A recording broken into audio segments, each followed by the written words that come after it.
Coming up on today's wrestling news, a huge injury update on CM Punk. He is out of WrestleMania. We've got WWE Royal Rumble's surprise returns assigned to their new brands. The Bellas respond to John Laurinaitis' sex trafficking lawsuits. And another major WWE reshuffle on last night's Raw. I'm Adam Wilborn. I'm Michael Hamflett. And this is the news. Only one place to start, of course, today, Hamflett, off the back of, news sort of breaking last night and then being confirmed on Monday Night Raw. CM Punk seemingly at least out of WrestleMania 40.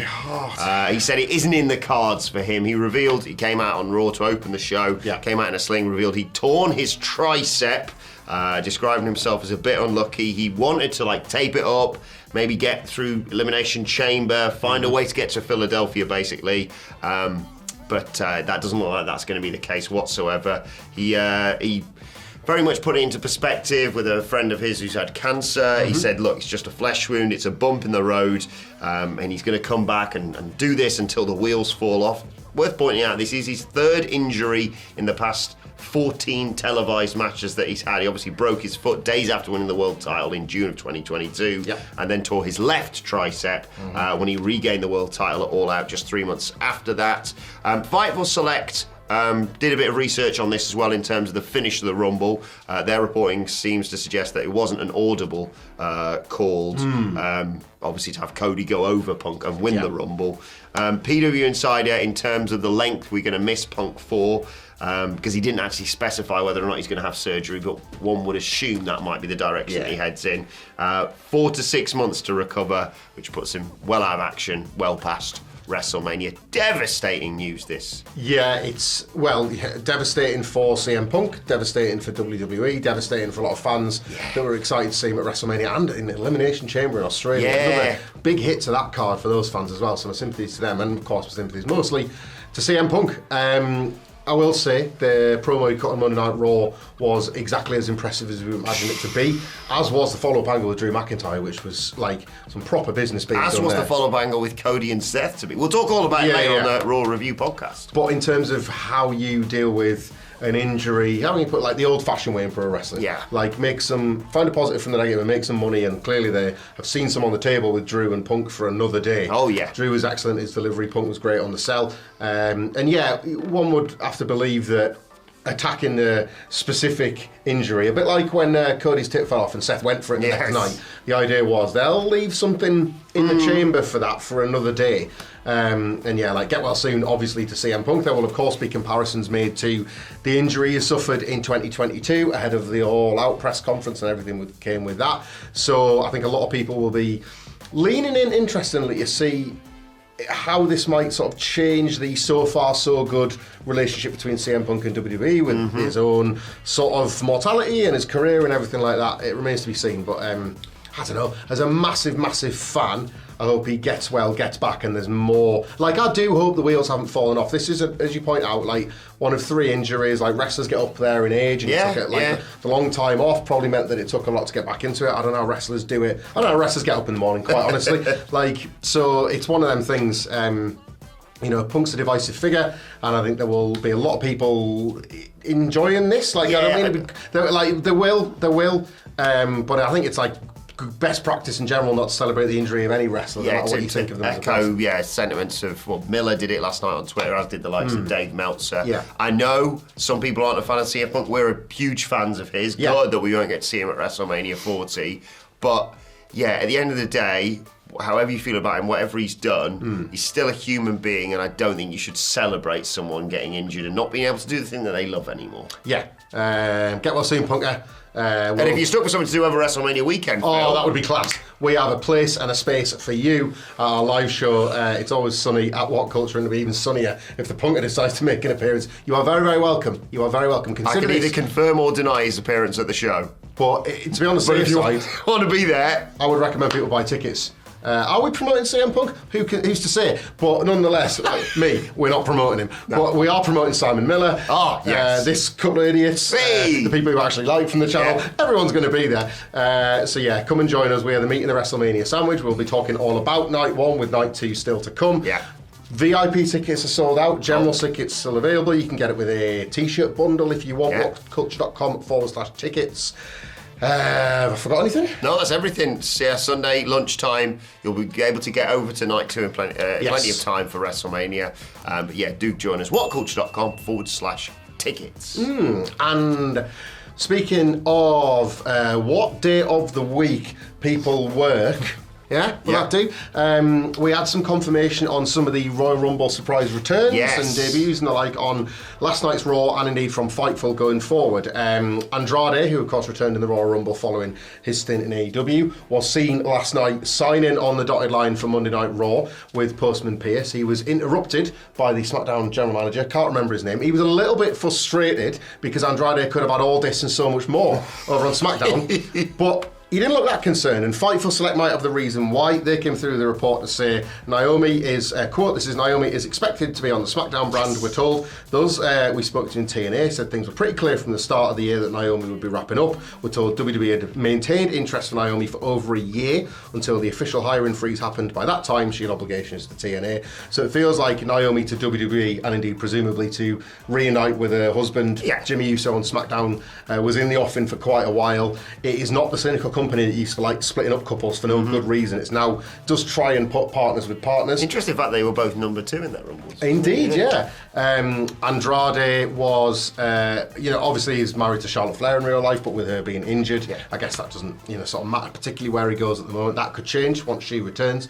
The news we don't have is on Jade Cargill. Yeah. Obviously she arrived as a unallocated newcomer, I suppose. We saw her being teased on all 3 brands before the Royal Rumble, just before Christmas. So that remains to be seen where she will show up. It seems impossible that she won't be figured into WrestleMania plans based on how spectacular the debut was. So more on that as and when it breaks, I guess. But that's Andrade and Naomi chalked off for now. Yeah, Andrade to Raw, Naomi to SmackDown, and Jade Cargill to the best wrestling show of the week, NXT, hopefully. Make it so. Fingers crossed. Make it so.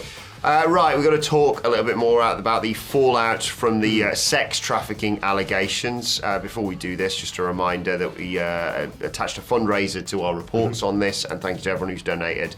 All the money going to Rain, a fantastic cause that does some excellent work for all this.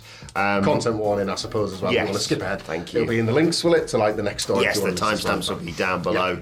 But Nikki and Brie Garcia, formerly the Bellas, of course, of WWE, have responded to the sex trafficking lawsuit filed against WWE, Vince McMahon, and of course their stepfather, John Laurinaitis. They posted a statement on their X that reads, "We are shocked and disheartened with the recent allegations against members of the WWE. It's been a lot to process since we found out this past week, just as you all did. This is something we don't stand for or condone from anyone, no matter who they are. We want all women to feel safe and supported in the workplace and in their everyday lives." It's not one of the considerations I had, and I guess many other people didn't have, about the Bellas, and a lot of like people that are related to this story in a much closer way than just wrestling fans. Call it like the Bellas have got a lot here, haven't they? We're talking about people that they would have worked amongst potentially, but also people that are now in their family. So I have a lot of sympathy for their current position and maybe what their family might be experiencing and all that sort of thing. And I think we'll see more of this. Like you mentioned it there, like more fallout from this case. That sort of suggests, doesn't it, that like the case is it.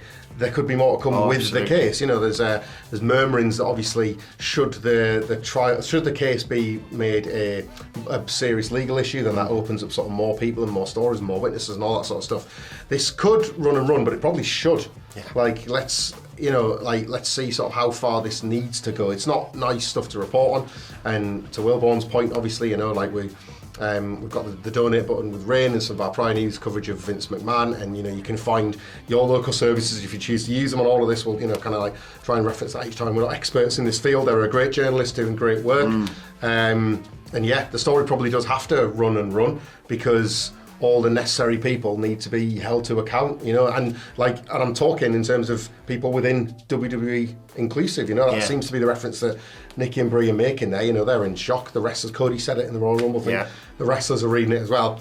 It's it can't go away quietly into the night because these things have done that too much in the past. Yeah, hopefully this, as we keep saying, I'm sick of saying it to be honest, hopefully this brings wholesale changes to the business because it's far, far overdue.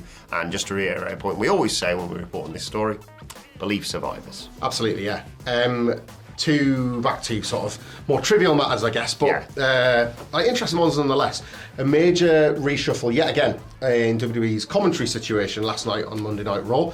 Last week we reported obviously on the news that Kevin Patrick was released following his removal from the SmackDown broadcast booth. That brought Michael Cole back to SmackDown, and Cole and Graves called the Royal Rumble with Pat McAfee.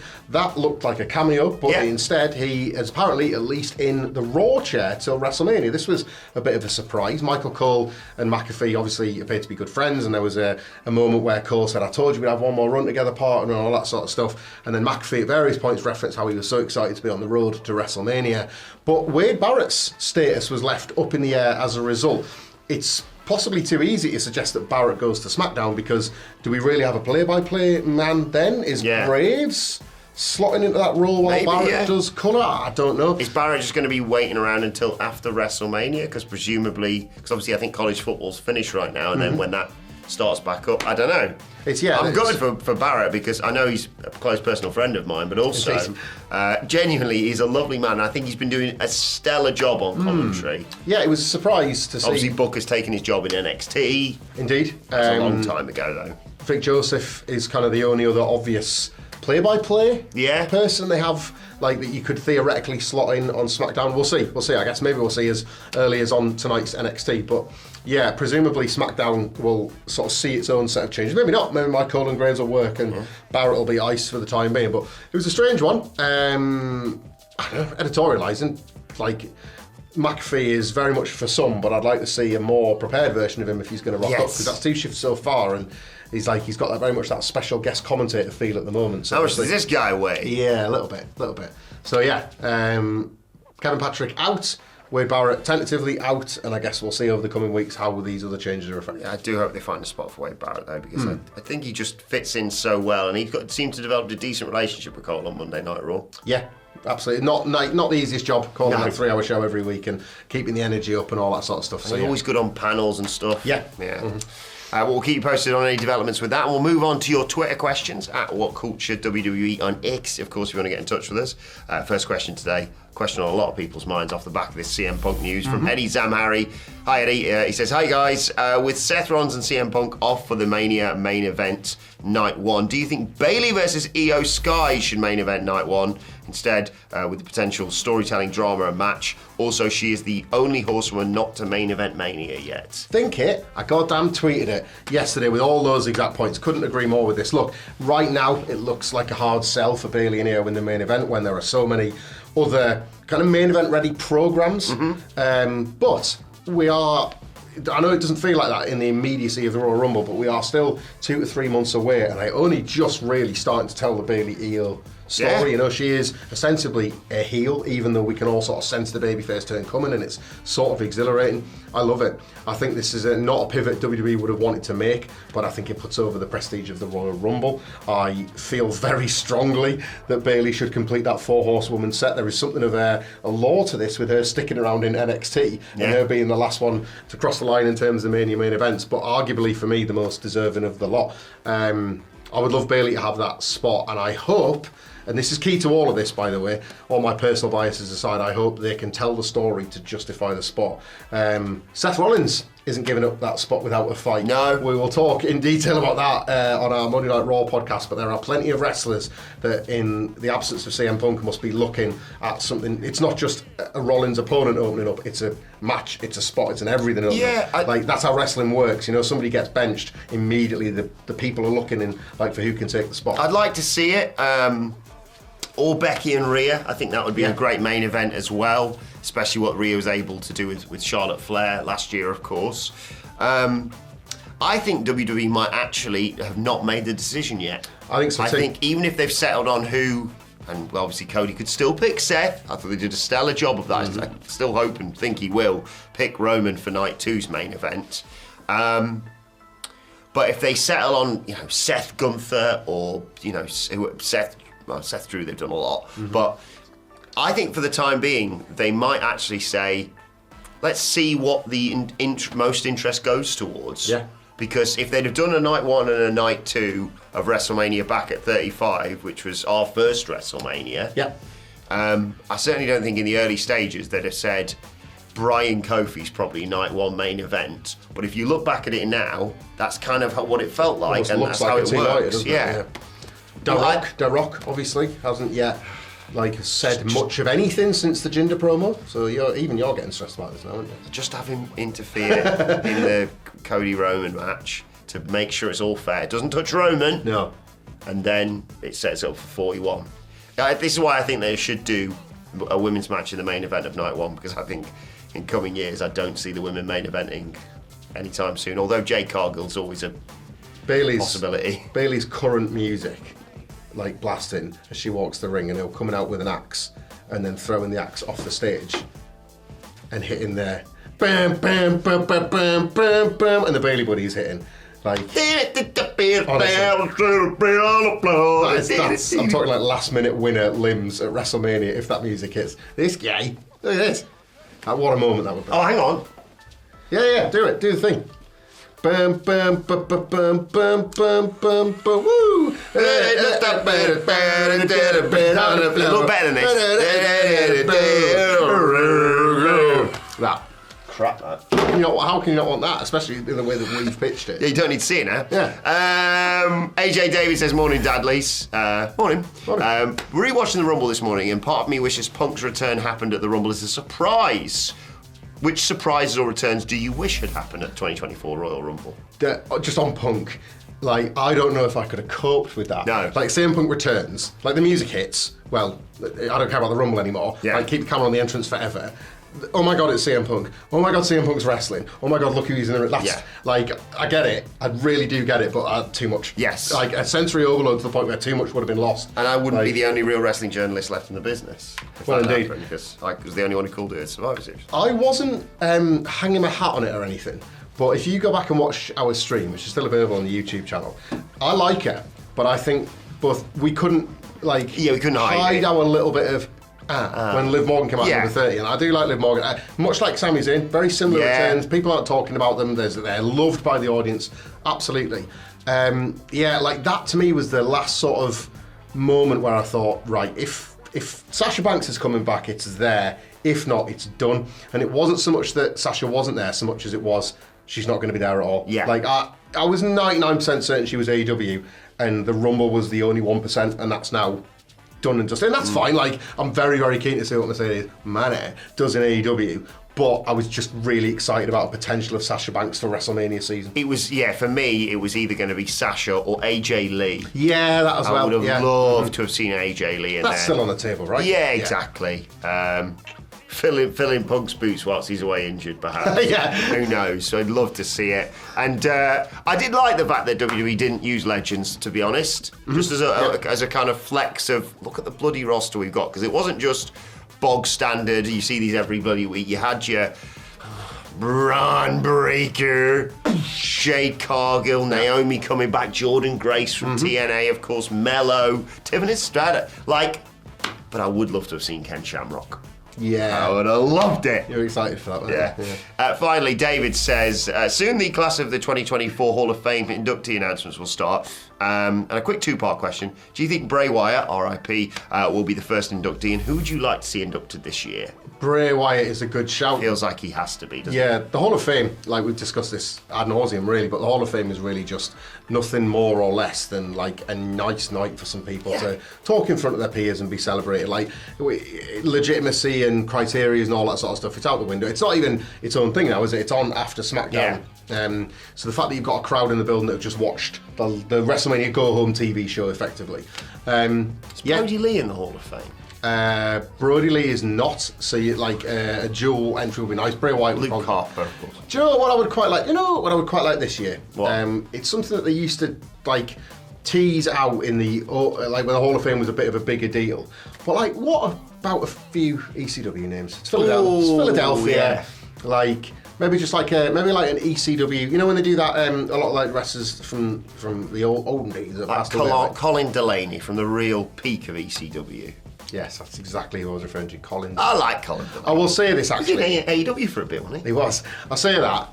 And now I say it, I'm going to walk that comment back because I'm going to be in the ECW arena on the Friday night while the SmackDown Hall of Fame shows. So if any ECW legend is available, I want them in my building rather than the WWE one. So yeah, but in theory at least, like, that's a nice idea. Like Philadelphia, it's a nice opportunity to honour some people that would have wrestled 15 minutes down the road in a bingo hall in front of so few people. Yeah. Everything to have that night of vindication of how much they meant to so many people. Sandman getting a dark side of the ring soon? I don't know, like I hope he's getting the light side of the spotlight when I'm in that building, because if he comes out, let me tell you, pal, I'm going to lose it. I'm going to lose it. Mm-hmm. They don't put Victoria in the Hall of Fame. How many years do I have to flipping campaign? She's a legend. Good shout. She always gets overlooked. Do it this year, WWE, for Christ's sake. No notes. Right, check out this video, and we'll see you soon.